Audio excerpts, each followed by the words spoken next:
I'm Claire Hubble, and this is Ukraine, the latest. Today, we discuss the continued barrage of missiles on civilian infrastructure from Russia, talk about the Kremlin using the offer of free IVF to persuade more people to join the military, and consider the dismantling of the Catherine the Great monument in Odessa.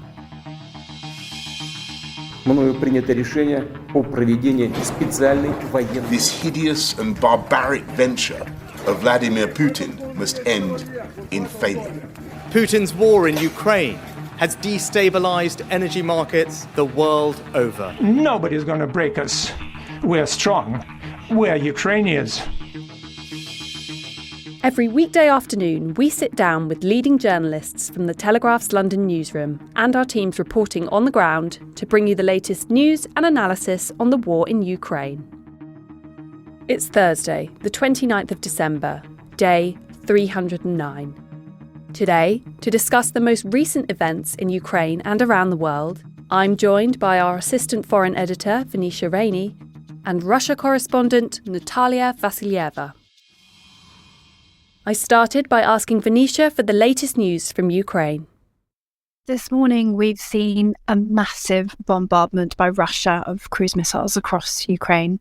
More than 120 missiles landing in cities all around the country. Kyiv, Kharkiv, Lviv.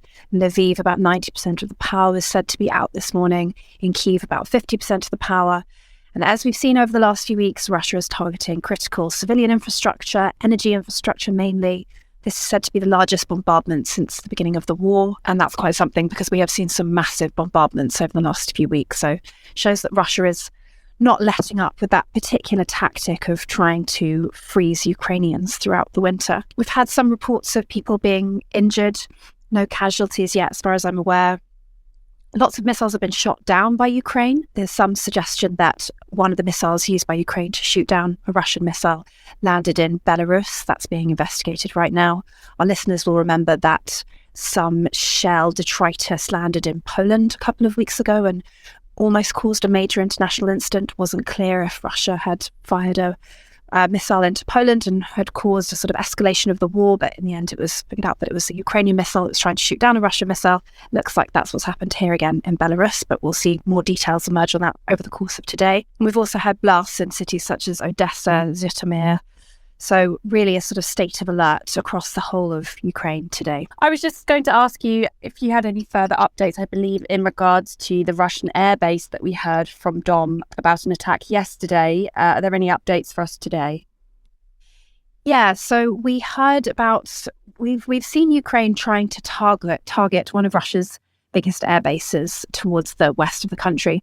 It's called Engels Air Base, and it's in Saratov. It's quite far from the Ukrainian border, so it is impressive when Ukraine manages to hit it, which it did on Boxing Day, and 3 Russian soldiers were killed. Apparently there was no damage to Russian planes, if you want to take Russia's word for it, that is. And today we've heard that Russia's air defense sirens have been sounded over that area again. There's pictures and some videos circulating on Twitter showing sort of streams of smoke in the sky, which suggests that something was shot down. We haven't seen any reports of damage or anyone killed or injured again today, but Natalia might have some more updates for you on that particular thing. But it really shows that Ukraine is trying to, where it can, fight back against Russia's ability to bomb the country so heavily. They're not targeting civilian infrastructure, it should be emphasized. This is very much military infrastructure. We don't know the scale of the damage that's being caused, but clearly they are increasingly able to reach quite far behind Russia's borders. Thank you, Venetia. I believe there's also been a statement put out by the head of the Ukrainian military agency today on how the fighting has hit a dead end between Russia and Ukraine. Could you elaborate on that a bit further and tell us more about what that statement means? Yeah, so Kirill Budanov was speaking to the BBC and essentially just said that fighting has reached a dead end, which is something that we've heard from quite a few people now and that we're seeing increasingly when we report stuff on the ground.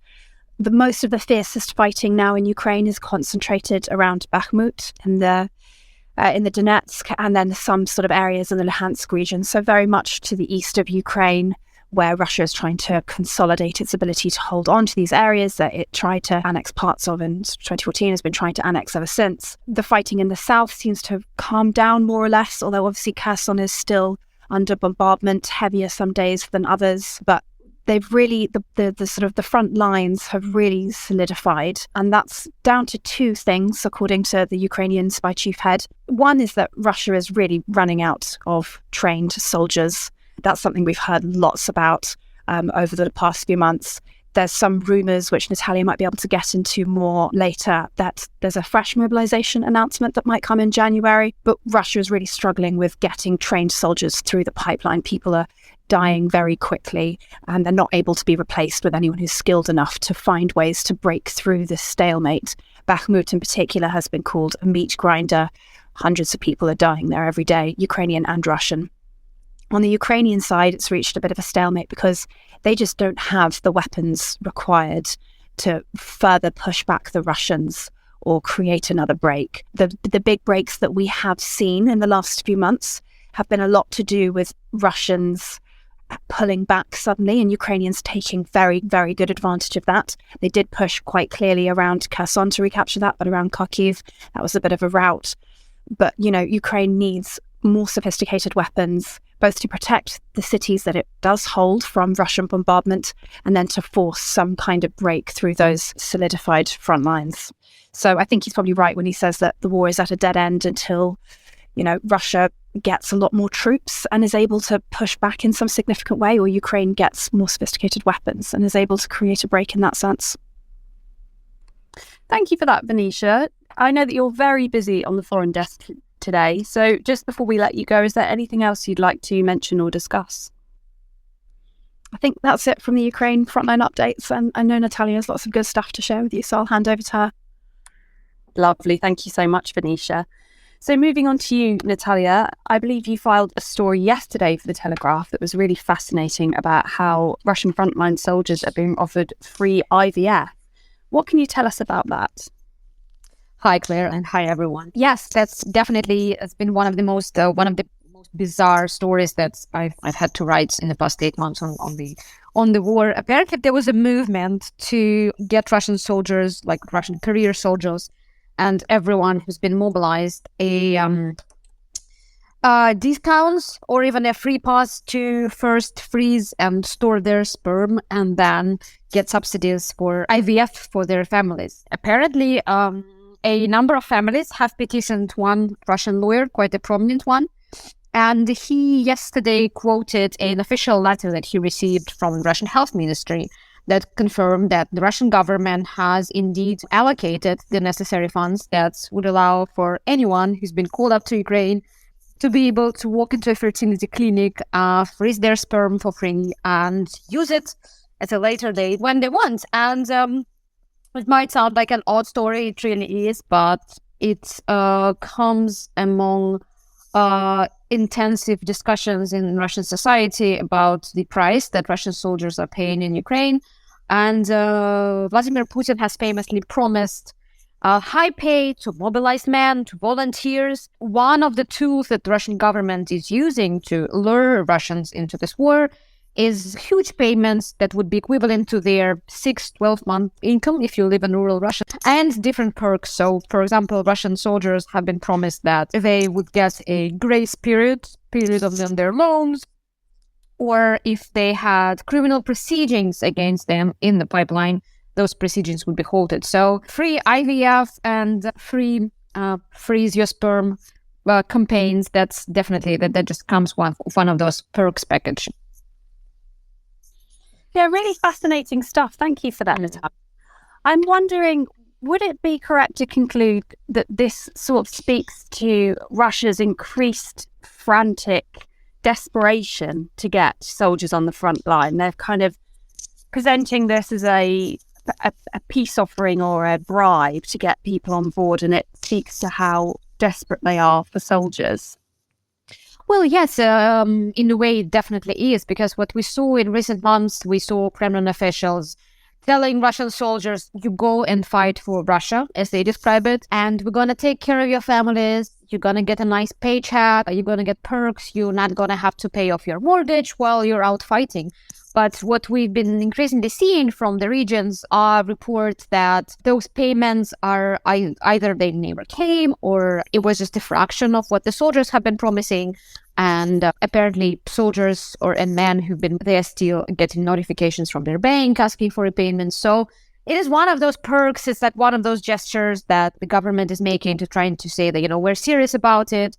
We're not going to forget you, even if it comes to something as bizarre, but on the other hand, something as important, because obviously IVF is a way to start a family, and obviously a lot of people would love to do that. And it's quite an expensive procedure. And in Russia, people do get subsidies for IVF. You can apply for one, but it's quite laborious in terms of paperwork. And if you don't qualify, or like if you're not up online, like the waiting time could be quite long. Yeah, really interesting stuff. And Venetia mentioned earlier that there have been rumours that there will be another conscription drive. Can you tell us a bit more? What do we know about these rumours? Yeah, I mean, I think it's important to say that the mobilization was declared by Vladimir Putin. He signed a decree declaring a partial mobilization. And I don't think you need to be a lawyer to figure out that if there is a decree declaring something, there has to be a decree to end something or to cancel it out, to say, hello, we've done this mobilization. That's enough. Everyone is going home. And technically, the mobilization is over. What we are hearing from Russian regions is that no one is getting conscripted, but there is no decree in place. And Vladimir Putin has been asked about it repeatedly, actually. He was asked, why don't you sign a decree that would cancel and end the mobilization? And Vladimir Putin, being a trained lawyer himself, somehow said that he has talked to his legal advisors and who said it's not necessary. And one Russian lawmaker, quite a prominent one, recently famously said that a law doesn't matter and the president's word has more weight. So if the president says that the mobilization is over, it really is.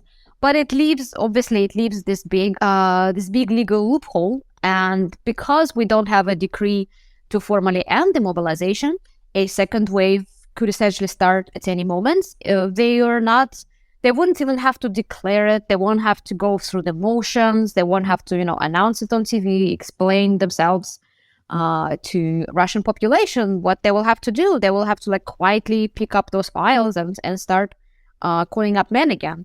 And obviously, this is something that can be expected in the light of heavy fighting in Bakhmut, as Venetia has mentioned, which has taking in a lot of Russian manpower. I wouldn't expect it immediately. Obviously, we're heading to New Year's Eve, which is the biggest holiday in this part of the year. It's quite unlikely that the Kremlin is going to try and spoil people's holiday by snatching away their men on Christmas night, on New Year's Eve. But it's something that I would look out for and expect that it might be happening in January and February, as Russia would definitely be running out of manpower on the Eastern Front specifically. And if Putin does announce another mobilization drive, is it fair to say that will perhaps tip things more in favor of Russia if that's the thing that's holding them back? What we have seen throughout this conflict is that Putin has crossed so many red lines, or so much of what we thought were the red lines, including an overt aggression against another country, bombing civilian targets, perpetrating grisly murders and massacres like the one we saw in Bucha, and the mobilization. But again, I think if they decided to go through with the second one, it would be much easier to pull off just because they will not have to go through all of the legal motions. And Putin wouldn't even have to address the nation, as he did in September, to explain himself, because it would be like, I mentioned that we need more soldiers, and now we're just going to do it. So in terms of the Russian public, there's basically nothing that constrains him. I mean, it's been a while since we've seen any major protests. There was a bit of that in the early days of the mobilization. And in the regions where we saw protests, which were mostly women's protests, we saw that military recruiters markedly toned down their activity. There were fewer men conscripted from those regions. And obviously, this piecemeal strategy has allowed the Kremlin to snatch out the men from the regions which were, let's put it, more docile, and go slow on places like Moscow or Yakutia, where people are likely to protest and be outspoken about it. Thank you for that, Natalia. Really interesting. Moving on, I believe you're writing a story today for The Telegraph on how Ukrainians in Odessa have voted to tear down a statue of Catherine the Great. What can you tell us about the history and symbolism of this monument? Yeah, I thought that's quite a remarkable story, because that is not just a monument, and it's not about, people getting too emotional and dismantling a statue of something that symbolizes something that they hate. Odessa is a very special Ukrainian city. It has its own identity. I would say it's one of the Ukrainian cities with an identity which is neither Russian nor Ukrainian. If you meet anyone from Odessa, they would tell you, I am Odessite. For many years, people have identified themselves as being from Odessa rather than from Ukraine or being a Russian speaker. Before the war, it was predominantly a Russian-speaking city. It's a city on the Black Sea that has been known for its trade, for its beautiful sandy beaches. Ethnically, it's always been a bit of a melting pot. We're talking about Jews, Armenians, Greeks, Russians, and Ukrainians. And if you take this melting pot, it never identified itself with Russia or Ukraine. Despite the fact that the city came to be known what we know thanks to Catherine the Great, who, if I can put it this way, put it under the swing. Obviously, there's a lot of discussion about what happened to Odessa. It was a settlement. It was essentially a village. It was never a big city. And in the final 2 centuries of the Russian Empire, it became a commercial hub. The city was mostly built and developed in the 18th and 19th century. And this is the face of Odessa. It's its heritage. And obviously, the Russian invasion of Ukraine became a moment when even those Ukrainians who were pro-Russia, Russian speakers, and had family connections to Russia or identified themselves with Russia in some ways, it was a moment of reckoning for them.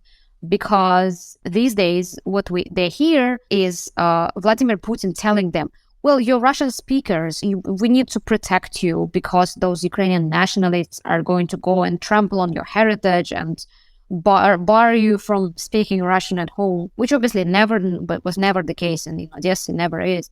And in that sense, one of the greatest examples of how mood in Odessa has changed is the Odessa mayor Gennady Trukhanov, a very controversial figure, very well known for his pro-Russian views, to the point that someone was going to investigate him for treason. There were suggestions that he holds a Russian passport, that he's a bit too friendly, especially after the annexation of Crimea in 2014 and Russia's involvement in eastern Ukraine. And Trukhanov has been a mayor for quite a while, and there were calls to pull down the monument to Catherine the Great for quite some time. And all of those years he was saying, this is not going to happen. This is our history. We are Odessites. We are not Russians, but she's the founder of the city. We have to respect that. And the monument that we're talking about, there was a historical statue which was built at the end of the 19th century to mark the centennial of the founding of Odessa. But the original statue was pulled down in 1920 by the Bolsheviks, and the statue was destroyed. It was never to be found. And then a new statue was put on the same old pedestal in 2007. As a symbol of the city, as a way to restore this postcard view of Odessa. And that's one of the central and beautiful squares that you can find in Odessa. And just as the war started, Mayor Trukhanov, changed his mind and changed his ways, just like a lot of people in Odessa. And there was a renewed movement to remove the monument as a symbol of the Russian rule, as a symbol of Odessa's imperial past that allows Putin to go around and saying that this belongs to us. And Putin actually, as recent as at the end of October, was talking about Odessa, saying that, look at that, they have the monument to Catherine the Great in the city center. Do you need any more proof that this is ours, that this belongs to Russia? And for many Ukrainians, pulling down this monument means that you're removing one of the arguments that Putin might have to, in his claims on Odessa. And of course, that's obviously that's quite a painful page in Odessa's history. But it just shows how angry and resentful people are, because we're talking about 10 months of war. Odessa has been spared the worst fighting, the worst missile strikes or massacres that we saw on the outskirts of Kiev, for example. But it has suffered a lot, especially in suburbs. Blackouts are quite common, and of course, everyone knows someone who's died on the front. So it is happening around the time that anything connected with Russia is toxic. And actually, a lot of people living in Odessa who spoke Russian all of their lives are now switching to speak Ukrainian as a way to show that, Russia is not welcome here and we belong in the Ukrainian state, and we're going to support it by speaking this language that maybe they wouldn't speak, among themselves before they started the war. Really fascinating. Thank you for that. What do you think, if anything, this vote means of the sentiment that Odessa's residents are feeling towards Russia? How has that changed? No, that's totally predictable, because, as I've said, we're talking about 10 months of a genocidal war, and anyone who was friendly to Russia in the past and local residents who previously were able to say that, okay, we hate Putin, but we don't hate Russians because we know it was Putin's decision to annex Crimea, or it was Putin's decision to originally meddle in eastern Ukraine. And Russians don't have to be responsible for that. And now, because Ukrainians are not seeing the sort of pushback from Russia's decimated civil society, they are understandably angry and upset, and they want to erase all of the memory and everything that's connected to Russia, be it past or present. Interesting. Thank you for that, Natalia. Before we go, do you have any final thoughts you'd like to leave our listeners with, or would you like to point them in the direction of the paper or the website for any articles that you have coming up? Sure. Vinisha spoke about missile strikes this morning, and obviously this was something to be expected. And for a large part of the Western world, where, Christmas is over, obviously that's the main holiday in the West. But in Ukraine, it's the New Year's Eve. That's the main holiday. And this is the time when the family gathers around the table. And that's the main holiday of the year. And of course, there are fears that Russia will try and disrupt it once again. We saw those strikes this morning, which obviously came just 2 days before New Year's Eve. And there's fear that there might be another missile strike whose sole purpose would be to scare Ukrainians into submissions and, come begging Vladimir Zelensky to sit down for talks with Putin so that they can have their New Year's Eve dinner, which is obviously it's not going to happen. We don't see any movement on the ground. Ukrainians, those missile strikes, if anything, they are making Ukrainians even angrier. There is still, there are still all those war restrictions on residents. There is curfew. So no one is allowed out in the streets after 11 in the evening, as far as I can. So there won't be any fireworks. There won't be jubilant crowds on the streets for New Year's Eve. But yeah, people are going to try and celebrate for as much as they can, as long as Russians are not sending missiles on them on New Year's Eve.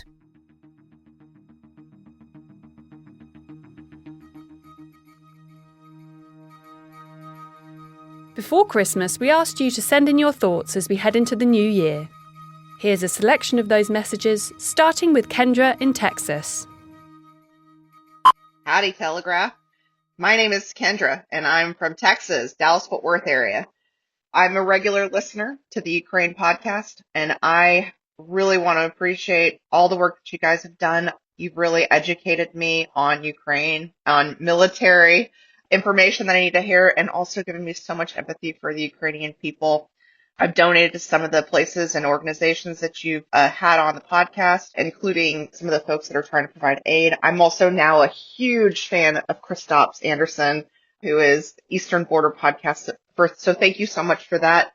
I want to tell you guys, I really appreciate all the work you've done just trying to cover this on a day-to-day basis. I am not a disengaged American. I am a very highly engaged American caring about what's going on in Ukraine and in Europe.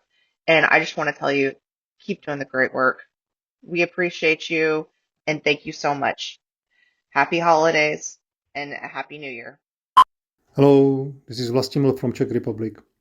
I want to thank you for your podcast, Ukraine the Latest.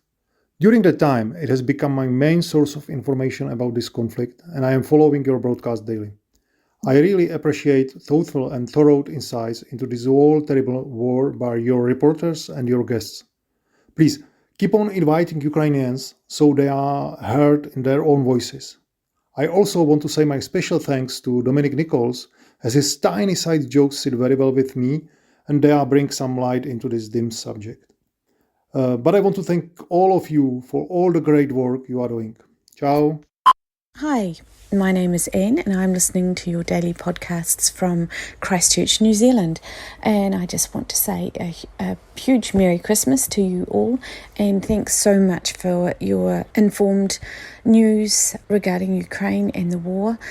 Just go the Ukrainians. It's a frightening thought if Putin wins this war, and it is a real fight for democracy and a scary one. We're looking at a Christmas that's beautiful, sunny and warm, and I very much feel for the Ukrainians, where many of them will have a cold, bleak Christmas.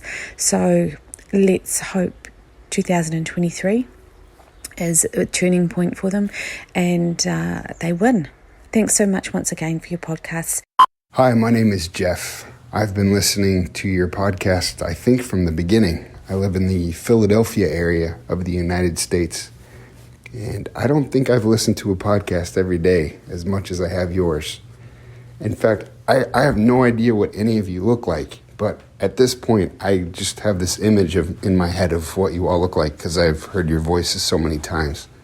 In particular, a couple of stories have really struck me over the several months that I've been listening. And one was in November, Joe Barnes telling the story of Kiviri when they blocked the runway. I don't know why that one just stuck with me. Just the power of people coming together. Some of Roland's stories talking to various folks along the way. And then, of course, Dom with his military knowledge, always explaining the right bank of the river. Love it. Thank you for all you do. We really do appreciate it, and I've learned an absolute ton. Thank you. Happy holidays. Hello, The Telegraph UK. This is Hannah in Hampshire.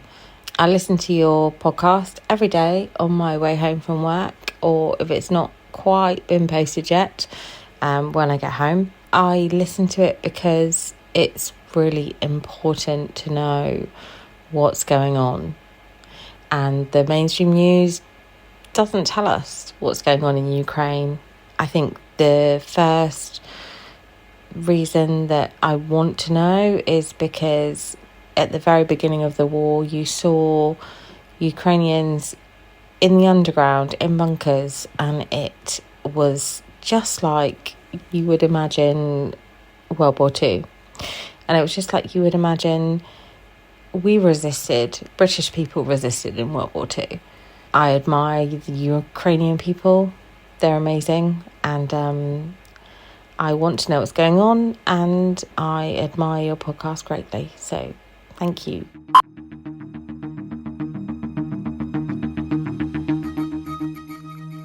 Ukraine the Latest is an original podcast from The Telegraph. To stay on top of all of our Ukraine news, analysis and dispatches from the ground, subscribe to The Telegraph. You get your first 30 days completely free at telegraph.co.uk/audio.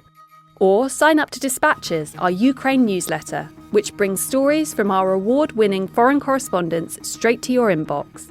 You can listen to this conversation live at 1 p.m. each weekday on Twitter Spaces. Follow The Telegraph on Twitter so you don't miss it. If you enjoyed this podcast, please consider following Ukraine the Latest on your preferred podcast app. And if you have a moment, leave a review as it helps others find the show. You can also get in touch directly to ask questions or give comments by emailing podcasts@telegraph.co.uk. We do read every message. Ukraine the Latest is produced by Louisa Wells and Giles Gear, and today on Twitter, Matthew Williams.